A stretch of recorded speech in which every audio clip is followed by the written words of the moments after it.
masaya at maraming tao. Vice, ano nga yung masasabi? Talagang masaya po kami dahil kita nyo naman po ang daming nagpunta, ang daming sumusuporta. Kaya napakaganda po ng ating Christmas tree dito sa likod, dito sa loob ng ating municipal compound.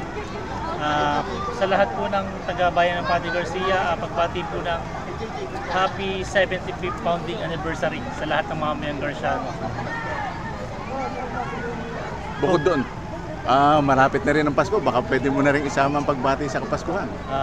Pagbati po ng advance Merry Christmas sa lahat ng mga taga-bayan ng Padre Garcia at sa lahat po ng Batanggenyo dito sa lalawigan ng Batangas. Sana tuloy-tuloy ito maging hamon sa ating mga Garciano na patuloy na maging dalawin ng turismo itong lugar. Opo, talagang sinagahandaan po natin taon-taon sa pangunguna po ng ating Mayor Celsa at ni Gov. Mike Rivera na talagang gusto nating taon-taon ay maganda maging pasyalan ng hindi lamang ng mga Garciano kundi ng mga Batanggenyo. Vice, masasabi niyo po na kayo pong mag-ina ay wala pong kalaban, tama po?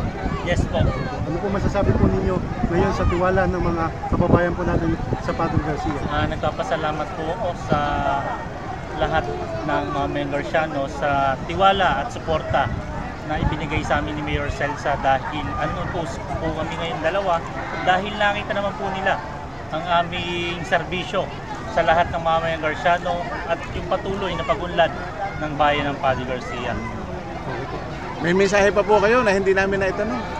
Nagpapasalamat lang po ako sa lahat po ng nagpakahirap, sa lahat ng organizer, sa lahat ng mga DepEd, sa lahat ng empleyado ng lokal na pamahalaan, sa lahat po ng tumulong para maging successful ang 75th founding anniversary ng bayan ng Padre Garcia.